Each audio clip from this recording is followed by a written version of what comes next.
Calaroga Shark Media.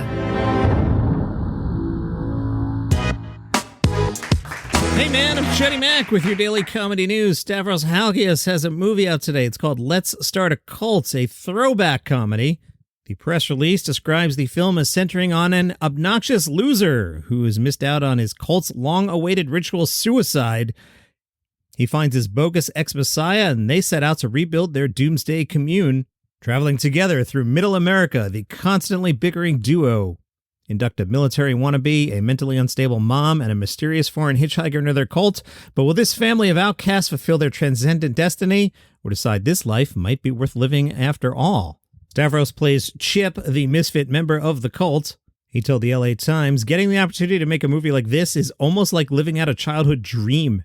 The LA Times was curious how Stavros has become so confident. He said, "I really don't know. I think not having confidence as a kid, I was the shirt in the pool kid, and I was just like, there's no reason to be like this. Maybe I'm not the sexiest guy out there, but there's such a small percentage of sexy people, so I got over that lack of confidence very early on.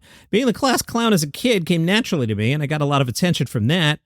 When I started getting positive attention just from doing what I was good at, it kind of fed into the confidence of it all. It's like a classic clown origin story where being the funny kid got you noticed. Once I got a taste of that, I didn't need much to get me going, and luckily I had a very supportive immigrant mother who thought I was going to be one of those kids that goes to Harvard at age 12. She was way too supportive of me.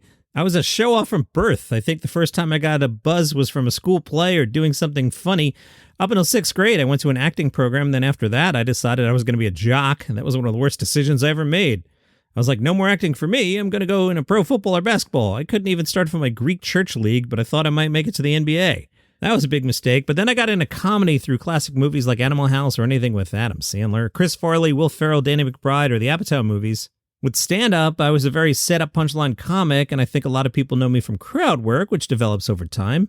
But it's not like I'm giving a huge performance. It's more just being quick and stuff like that. I think acting has really helped because it makes me so much more aware of my face, my movements, and just the way I appear to someone else.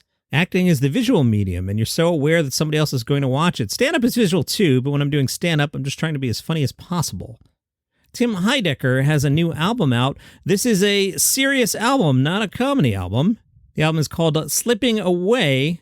Tim explains, "My job the past 8 years or whatever has been to push my audience to have a more open mind about what you'd expect from me. I felt like it would be more rewarding as a fan if I happen to like a comedian and their music. I think that would be cool." Rolling Stone was curious.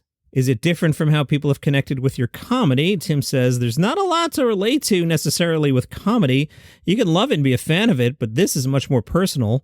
And I think people are connecting to it on that level. I've been doing this long enough that I'm letting people know it's okay not to be drenched in irony all the time. We can still have fun. I still want to laugh, but it's okay to cry or to be moved or talk about real stuff. And I think it's important, especially for men, to have that allowance. Give them the permission to be like, we could be upset about something or moved by something or feel the need to reach out and talk about stuff." Crack.com dusted off some stories about Robin Williams that I found interesting, and it wasn't about joke theft for once. Joe Piscopo told a story about the New York Improv. There was a door next to the stage. Joe said the running joke was there'd sometimes be a knock at the door in the middle of the show. Whenever it happened, I'd open it, and it would usually be Robin, and I'd hand him the microphone. Paula Poundstone said whenever Robin walked in the room, whoever's on stage at the time knew they might as well get off. I don't think his attitude was ever, get off because I'm here, but even so, most of us had the good sense to say, Robin's here, have a good time. Robin's manager, David Steinberg, said Robin liked to go on last because he didn't like to bump other comics. He said there was never any 15-minute rule for Robin. He'd just go on and on and on without notes. Robin wrote while he was talking. It was always a stream of consciousness. Gilbert Gottfried one time said, once I was about to go on the Improv in New York, literally down to the second they were getting ready to announce me, he was still doing Mork and Mindy, and like any other club, their attitude was, get Robin on stage. But then he did the most incredible thing. He said, I've got people coming to see me, but I want them to go see Gilbert first. Daily Show senior correspondent Michael Costa has written a new book. It'll be out in 2025. He put out a YouTube video announcing the book saying, how did I end up in comedy if all I ever wanted to do was win Wimbledon, which I didn't even come close to? It's in the book. Costa is a former tennis pro. He once ranked 864th in the world. He spent 2 years as a pro on the ITF and ATP tour from 2002 to 2004. In 2005, he started pursuing comedy. Lucky Loser, Adventures in Tennis and Comedy, March 11th, 2025.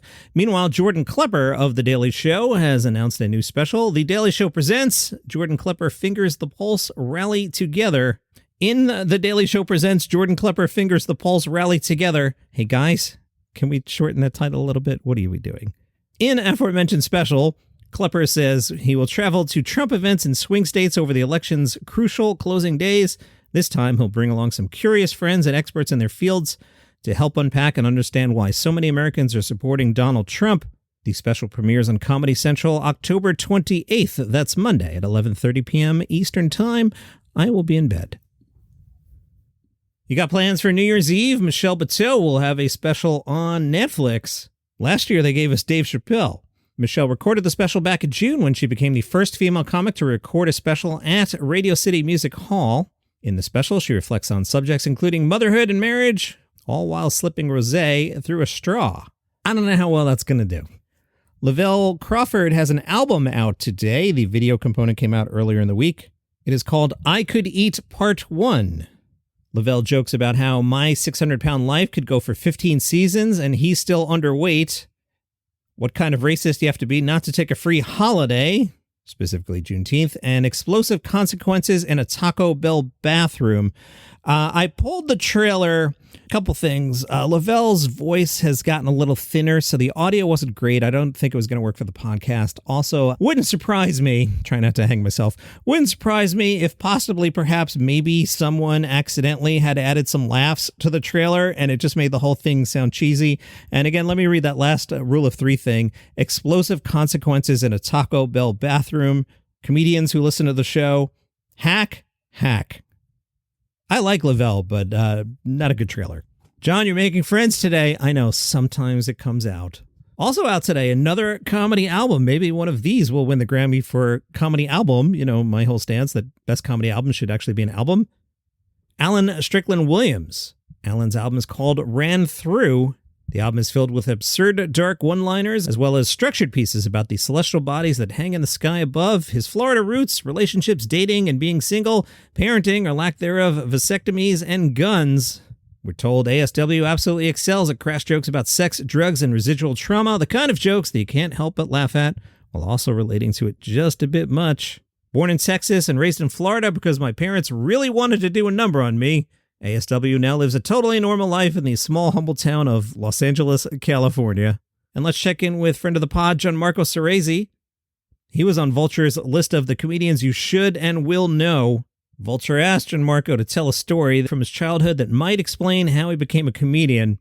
He says, I had a stepfather. He scared the crap out of me, and not in a he might hit me way, more like he might make me go with him to Home Depot for 6 hours on a Saturday and not let me bring a Game Boy kind of way.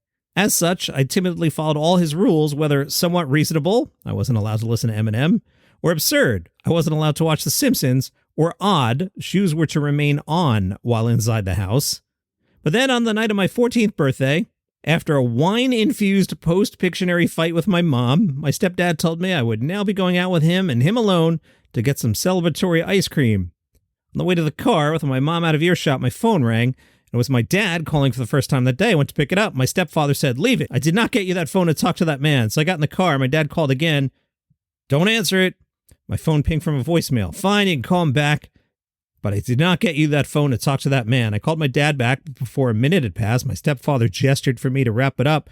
So I promptly ended the call, turned to my stepdad and said, you're just mad because my dad banged your wife before you did. There's more here, but I'm getting out on that. And that's your daily comedy news for today. Gianmarco's awesome. See ya.